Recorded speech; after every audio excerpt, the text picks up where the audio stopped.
In the name of God, the most compassionate, the most merciful. Welcome to Islam for Dummies. Previously, we discussed the Quran's description of the expanding universe. Today, we will be talking about the Quran's description of the Big Bang and the common origin of all space and matter. It is important to point out that while it is not a science textbook, yet the Quran mentions numerous scientific facts long before they were discovered. First, we will examine the creation of the universe through the Big Bang.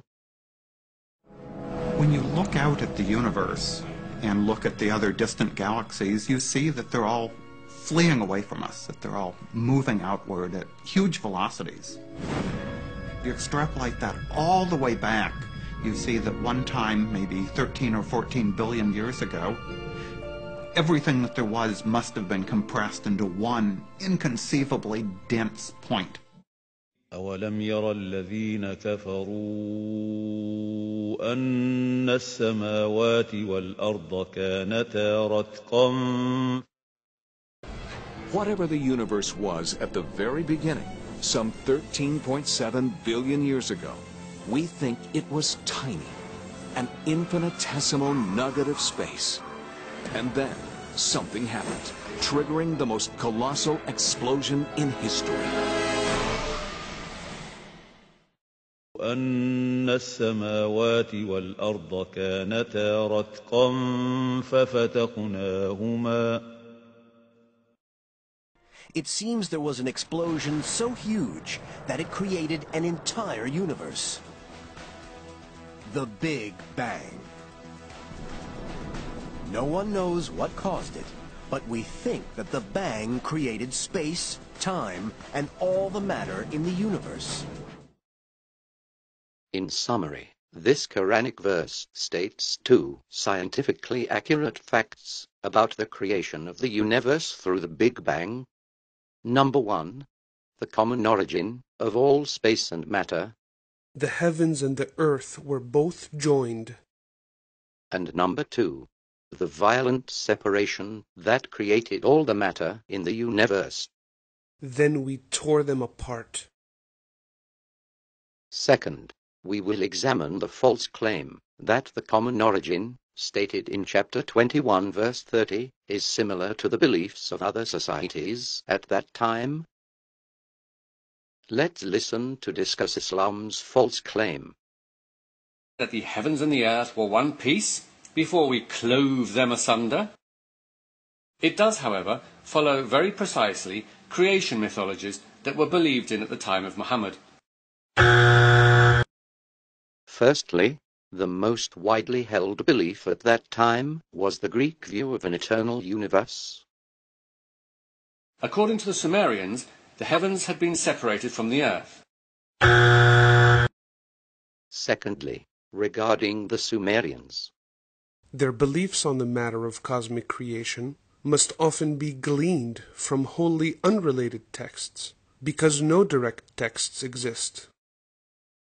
In any case, their gleaned beliefs were clearly unrelated to the Quran, in that the primal unformed mass of heaven and earth was given birth to by Nemu.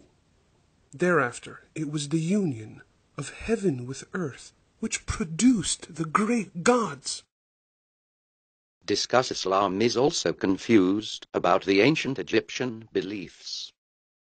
And the idea that the heavens and the earth were one single block that was broken into two was common in ancient Egypt. Thirdly, this is an utter fabrication. According to crystallinks.com and other sources, the ancient Egyptians believed that during the day, the gods Jeb and his twin sister wife, Nut, are separated, but each evening Nut comes down to meet Jeb, and this causes darkness. She gives birth to the sun in the east and swallows the sun in the west. The meeting of the Egyptian gods, Jeb and his twin sister wife, Nut, to cause night and day, is not even remotely similar to verse 21:30.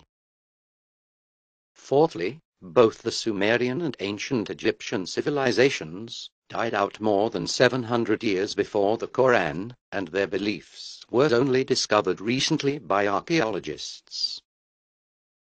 As a result, the Quran's accurate description of the common origin of all matter in the heavens and the earth is very different from the ridiculous beliefs of ancient societies.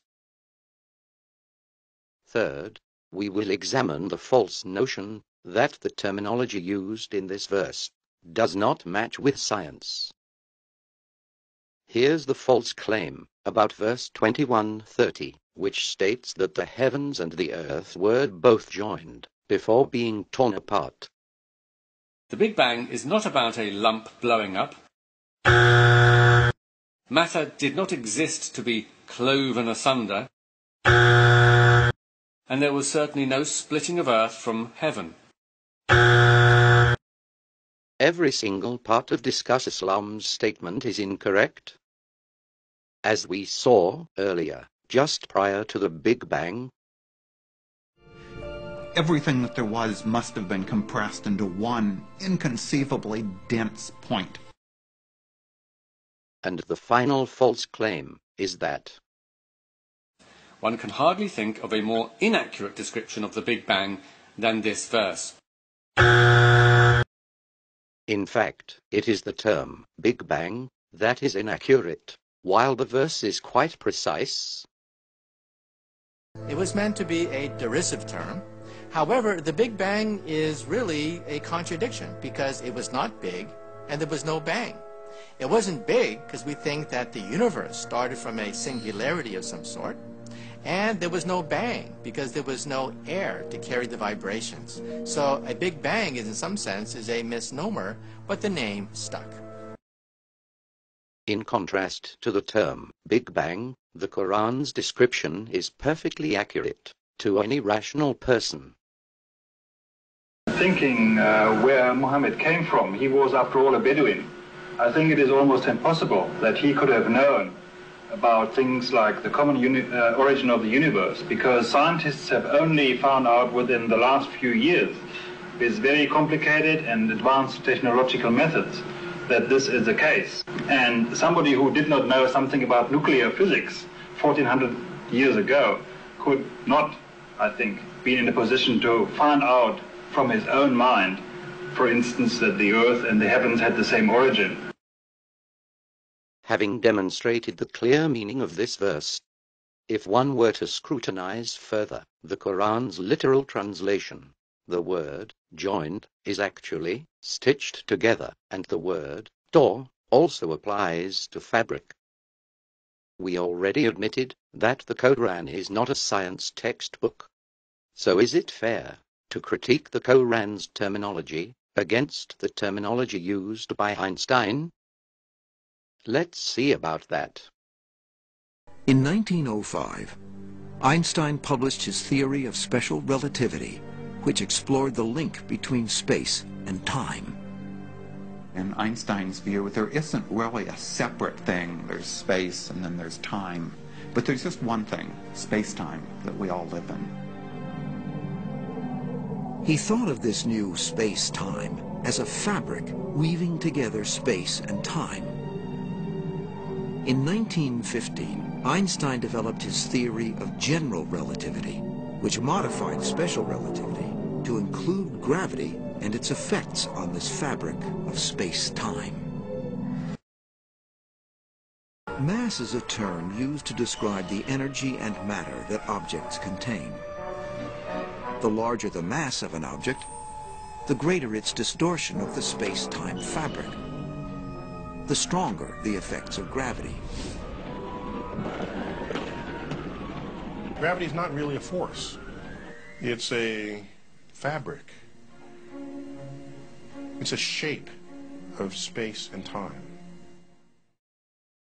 As a result, the Quran's description of the common origin and violent separation of all matter is not only more precise than the term of Big Bang itself, but the terminology of fabric stunningly coincides with Einstein's descriptions of space and matter.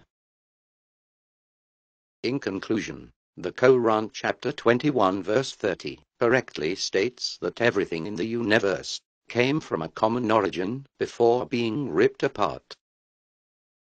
The Quran accurately describes the Big Bang better than the term itself, while this scientific discovery could not have been known 1400 years ago.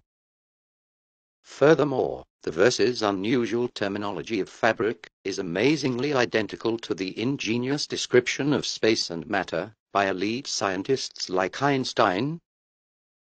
And as usual, those attempting to refute the Quran's clear signs have only succeeded in proving their own ignorance about the scientific evidence and about the beliefs of ancient societies. We sincerely hope you enjoyed this episode of Islam for Dummies, and we hope to see you again next time.